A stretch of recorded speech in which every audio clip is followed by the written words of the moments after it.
ആ മാന്യൻ എവിടെ? ഏത് മാന്യൻ? 8000 ചില്ലാനം രൂപ ഞാൻ ആ പെട്ടിക്കടക്കാരന് കൊടുത്തിട്ട് വരിക. കുറെ ചീത്തയും കിട്ടു. ആ കണ്ണുകൂട്ടനെ ബസിന്റെ അകത്ത്. ഓഹോ, സുഖിച്ചിരിക്കാനല്ലേ ഇവിടെ? താൻ എവിടുത്തെ മിലിറ്ററി ഡ്രൈവറാണോ? കുന്നിലും മലയിലും വണ്ടി ഓടിച്ച് പ്രഗത്ഭനാണത്രേ. എവിടെ നോക്കിയാണോ വണ്ടി ഓടിക്കുന്നത്? ഞാൻ മനഃപൂർവ്വം ചെയ്തതല്ലോ മുതലാളി. മിണ്ടി പോരുത്. എടോ, തന്റെ കണ്ണ് കണ്ടാൽ അറിയാം തനിക്ക് കണ്ണിന് കാഴ്ചയില്ലെന്ന്. എടോ, മരുഭൂമി കിടന്ന് ചോര നീരാക്കി ഉണ്ടാക്കിയ കാശായത് അറിയോ? ഗൾഫിൽ വെച്ചായിരുന്നെങ്കിൽ തന്റെ കൈയും കാലും വെട്ടിയെടുത്ത് തന്റെ കണ്ണും ചൂഴ്ന്നെടുത്ത് തന്നെ. അറിയോ? തന്റെ പേരെന്താ? ചാത്തുട്ടിന്ന്. താൻ ചാത്തൂട്ടിയല്ല, താൻ പോത്തൂട്ടിയാ. എന്നെ തൊലയ്ക്കാൻ വേണ്ടിട്ട് എന്റെ ചെറിയ ഏട്ടൻ ഇയാൾ എന്റെ തലയെ കെട്ടി വെച്ചിരിക്കുക. എടോ, 8000-ഓളം രൂപ ഒരുത്തന്റെ തലയ്ക്ക് ഒഴിഞ്ഞിട്ടേച്ച് വരിക. ചെറിയേട്ടന്റെ ആളായതുകൊണ്ട് ഇയാളെ ഇപ്പൊ ഞാനൊന്നും ചെയ്യുന്നില്ല. ഞാനൊരു തൊഴിലാളിയാണ്. ഒരു തൊഴിലാളിയുടെ വികാരം എന്താണെന്ന് എനിക്കറിയാം. ഇനി ഇങ്ങനെ വല്ലതും നടന്നാൽ അതോടെ തന്നെ കൊന്നുകളയും.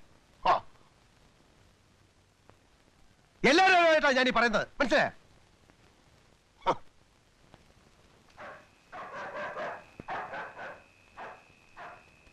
അങ്കിൾ, രണ്ടുപേരും അങ്കിളിനെ കാണാൻ വന്നിരിക്കുന്നു. ആരെന്നറിയില്ല. ബസിന്റെ പാസിനായിരിക്കും. മരെ കൊണ്ട് തോറ്റു. ആരാ? ഗൾഫ് മോട്ടോഴ്സിന്റെ ഓണർ അല്ലേ? അതെ. പാസിന്റെ കാര്യത്തിനാണെങ്കിൽ ഓഫീസിൽ വരണം. പാസോ? പാസിന് വേണ്ടി ഓണർമാരെ ഞങ്ങൾ ഇന്ന് കാണാറില്ല. ഓണർമാരെ ഞങ്ങൾ അന്വേഷിക്കാറുള്ളൂ. ഒന്ന് ഇറങ്ങി വരണം മിസ്റ്റർ. ഇറങ്ങി വരാനോ? ഓഹോ.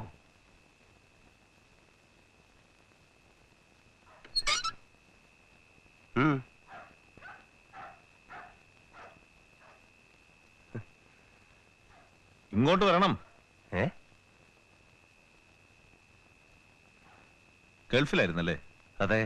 ആ, അതുകൊണ്ട് ചിലപ്പോ പ്രഭാകരൻ സാറിനെ പറ്റി കേട്ട് കാണില്ല. KBTUവിന്റെ താലൂക്ക് സെക്രട്ടറി. KBTU എന്ന് വെച്ചാ കേരള ബസ് തൊഴിലാളി യൂണിയൻ. ഓ.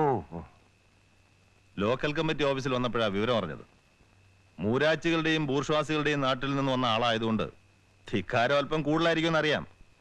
പക്ഷേ രാഷ്ട്രീയ പ്രബുദ്ധിയുള്ള തൊഴിലാളികളുടെ നാട്ടിൽ കൂടി ബസ് ഓടിക്കുമ്പോൾ ചില കാര്യങ്ങൾ മനസ്സിലാക്കുന്നത് നന്നായിരിക്കും. എന്താ ഇപ്പൊ പ്രശ്നം? ഇന്നത്തെ തൊഴിലാളി ആത്മാഭിമാനമുള്ളവനാണ്. അടിച്ചമർത്താൻ ശ്രമിച്ചാൽ കൂടുതൽ ശക്തിയോടെ അവൻ ഉയർത്തെഴുന്നേൽക്കും. ഇതൊക്കെ എന്നോട് പറയുന്നത് എന്തിനാ? നിങ്ങളുടെ ഡ്രൈവർ ചാത്തുട്ടി അത്തരത്തിലൊരു തൊഴിലാളിയാണ്. അയാളെ നിങ്ങൾ കണ്ണുപൊട്ടനെന്ന് വിളിച്ചു. ഇനി വല്ല അപകടം ഉണ്ടായാൽ അയാളെ കുന്നുകളെയും നിങ്ങൾ ഭീഷണിപ്പെടുത്തി. ആരാ നിങ്ങൾ? യമധർമ്മനോ? റോഡിൽ ഓടുന്ന വണ്ടി ചിലപ്പോൾ മറിയും, ചിലപ്പോൾ ഇടിക്കും എന്ന് വെച്ചൊരു തൊഴിലാളി അവമാനിക്കാൻ ആരാ നിങ്ങൾക്ക് ലൈസൻസ് തന്നത്? അത് ശരി. അപ്പൊ ഞാൻ പെട്ടിക്കടക്കാരന് കൊടുത്ത 8000 രൂപയോ? നിർത്താം ഹേ. നിങ്ങളുടെ രൂപ. എല്ലാ ബൂർഷ്വാസിയും അവന്റെ രൂപം കൊണ്ടാണ് മനുഷ്യത്വത്തെ അളക്കുന്നത്. ഇനി ഇങ്ങനെ വല്ല സംഭവം ഉണ്ടായാൽ തൊഴിലാളി ആരാണെന്ന് നിങ്ങൾ അറിയും. അത്ര ഞാനിപ്പോ പറയുന്നുള്ളൂ.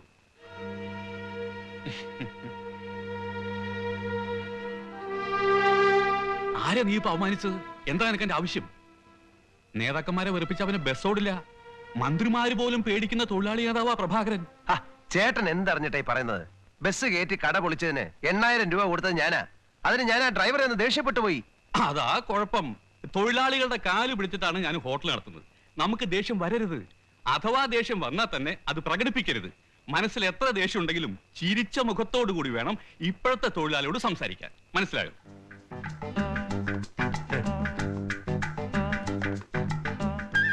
ചാത്തുക്കുട്ടി ചേട്ടാ, നമസ്കാരം. പിന്നെ എന്തൊക്കെയുണ്ട് ചാത്തുക്കുട്ടി ചേട്ടാ പേപ്പറിൽ വിശേഷങ്ങള്? ചാത്തുക്കുട്ടി ചേട്ടൻ രാവിലെ എന്ത് കഴിച്ചു? ഇത്രയും ദിവസമായിട്ട് ചാത്തുക്കുട്ടി ചേട്ടന്റെ വീട്ടിൽ ആരൊക്കെ ഉണ്ട് എന്ന് ഞാൻ അന്വേഷിച്ചിട്ടില്ല. പിന്നെ ആരൊക്കെ ഉണ്ട്? എത്ര കുട്ടികളുണ്ട്? എന്താ കുട്ടികളെയൊക്കെ കൊണ്ടുവരാത്തത്? അവര് ബസ്സിൽ കയറി ഫ്രീ ആയിട്ട് അങ്ങോട്ടും ഇങ്ങോട്ടും സഞ്ചരിക്കട്ടെ. ഹംസ, വത്സ, എന്തൊക്കെയുണ്ട്? പിന്നെ നിങ്ങളുടെ ഊണ്, കാപ്പി, ചായ ഇതിനെ കുറിച്ചൊന്നും ഞാൻ ഇതുവരെ അന്വേഷിച്ചിട്ടില്ല. സമയമില്ലാത്തതുകൊണ്ടാണ് വേറൊന്നും വിചാരിക്കരുത്. ഞാനൊരു കാര്യം ചെയ്യാം. നാളെ മുതൽ നല്ല മനോഹരമായ ഊണ് ഒരു കാരിയറിലാക്കി കൊണ്ടുവരാം. നിങ്ങളുടെ എന്ത് പ്രശ്നവും പ്രോബ്ലംസും എന്നോട് സംസാരിക്കാം. ഏത് കാര്യവും സ്വതന്ത്രമായിട്ട് ഡിസ്കസ് ചെയ്യാം. നിങ്ങളെ ദയവ് തന്നെ ഒരു മുതലാളിയായിട്ട് കാണരുത്. അയ്യോ, അത് പറ്റില്ല. മുതലാളി ഞങ്ങളുടെ ദൈവമല്ലേ. എന്റെ അച്ഛൻ ചോദിച്ചു മുതലാളിയുടെ ഒരു ഫോട്ടോ എന്തിനാ വീട്ടിൽ തൂക്കാൻ. അയ്യോ, നമ്മളൊക്കെ ഒന്ന് മനസ്സിലാക്കണം. അതായത് ഈ സർവ്വരാജ്യ തൊഴിലാളികളെ സംഘടിക്കുവിൻ എന്ന് ആരാ പറഞ്ഞത്? ആരാ പറഞ്ഞിട്ടുണ്ട്? അത് സമയമായിട്ടും പോകാത്തെന്താ? അയ്യോ സോറി കേട്ടോ. അയ്യോ, ഞാൻ നിങ്ങളെയൊക്കെ ഡിസ്റ്റർബ് ചെയ്യായിരുന്നു അല്ലേ? അപ്പം പിന്നെ ഇത് പിന്നെ വായിച്ചാ പോരെ? ഞാൻ വെച്ചോളാം. എന്നാട്ടെ. ഓക്കെ, കയറിയാട്ടെ.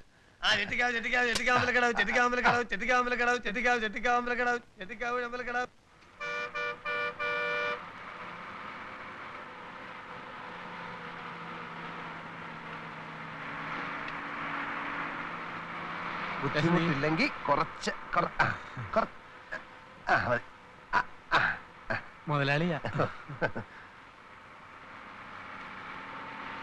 ഹംസേ, ആ നമ്മുടെ വത്സ നല്ല മിടുക്കനല്ലേ? ആ വല്യ മോശം പറഞ്ഞൂടാ. അങ്ങനെയല്ല, അവന്റെ വിനയവും പിന്നെ മര്യാദയും പാസഞ്ചേഴ്സിന്റെ അടുത്തുള്ള പെരുമാറ്റവും കണ്ടക്ടേഴ്സ് ആയാലും ഇങ്ങനെ വേണം.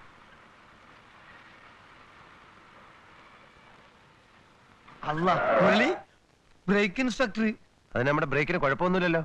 അതല്ലാന്ന് അവരതിന് തോന്നിയ മാതിരിയല്ലേ ഇതൊക്കെ ചാർജ് ചെയ്യാ. എന്താ പ്രശ്നം? വത്സ, ആ കടലാസ് അങ്ങോട്ട് എടുത്തോ. ബ്രേക്ക് ഇൻസ്ട്രക്ടർ ചെയ്യാൻ ചെയ്തിട്ടുണ്ട്. ട്രിപ്പ് ഓടുമ്പോ പിടിക്കുന്നത് കഷ്ടാ. ബസ് ഇറങ്ങുന്നതിന് മുമ്പ് നിങ്ങൾ ഇൻസ്പെക്ടറെ പോയി കണ്ടില്ലേ? ഇല്ല, ഞാൻ ഓർത്തില്ല. പിന്നെ നിങ്ങൾ എന്തോർത്തിരിക്കുന്നു? വേഗം ചെല്ലു, മൂപ്പർക്ക് ചൂടാവേണ്ടേന്.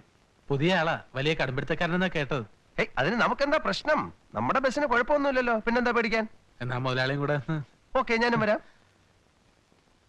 ഓണർ എന്ന് പറയുമ്പം ഒരു റെസ്പെക്ട് ഉണ്ടാവും അല്ലേ? അയ്യോ പിന്നെ ഈ ഓണർമാരും ഉദ്യോഗസ്ഥന്മാരും തമ്മിൽ നല്ല ബന്ധമായിരിക്കണം. ഇവരൊക്കെ എങ്ങനെ ഡീൽ ചെയ്യണമെന്ന് ഞാൻ കാണിച്ചു തരാം. എപ്പോഴും ഞാൻ ഉണ്ടാവില്ലല്ലോ. Okay, I am Muraleedharan. Very glad to meet. ഇവിടെ RCM CL DL ഒക്കെ ഐ ആം മുരളീധരൻ. എത്രയാ time? Time is 10:30 sir. Sorry, എന്റെ വാച്ച് 3 മിനിറ്റ് ഫാസ്റ്റ് ആണ്. സാറിന്റെ എത്രയായി? സ്റ്റാൻഡിൽ നിന്ന് ബസ് പുറപ്പെടേണ്ട ടൈമാ ചോദിച്ചത്. 10 മണിയാണ് സാർ.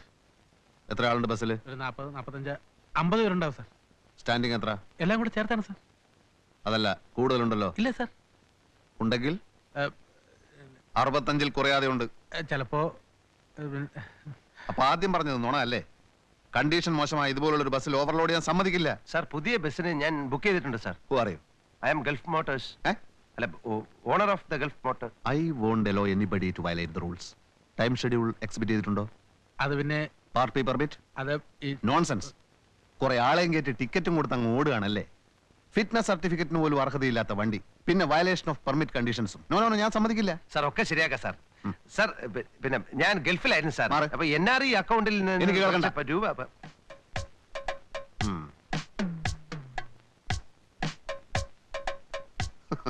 ടയറൊന്നും റീസോൾവ് ചെയ്തിട്ടില്ല.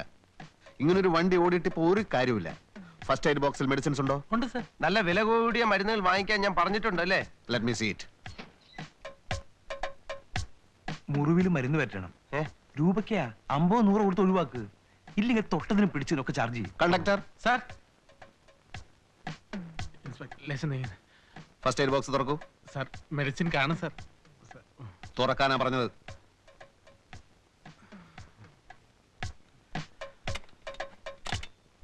സാർ, തുറക്കൂ.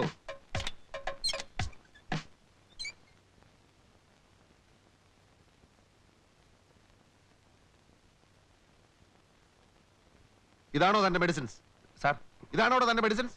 സാർ, അതെ സാർ, തൽക്കാലം ഒരു ആക്സിഡന്റ് ഉണ്ടാവുമ്പോ വാങ്ങിച്ച് വെക്കാന്ന് കരുതിയാ.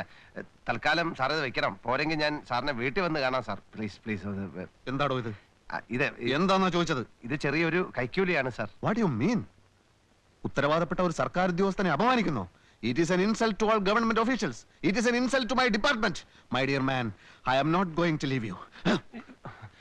സാർ, സാർ, ഞാൻ Conductor, sir, this vehicle shall not be used in a public place until the vehicle has been passed as fit for use by the authority competent. Okay? Sir, ആളുകൾ ഇറക്കി വിട്ടോളൂ. Take this vehicle to my office at a speed not exceeding 15 kilometers per hour. ഞാൻ നിങ്ങളുടെ fitness certificate cancel ചെയ്യാം. ഒരു അബദ്ധം I പറ്റിപ്പോയതാ. don't want to talk to you. I won't allow anybody to violate the rules. Come on. മറ്റു ചാർജുകൾ എഴുതരാം. Come on.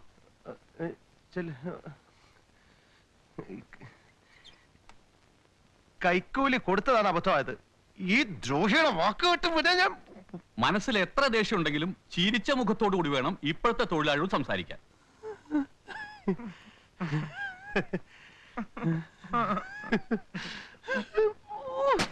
Oh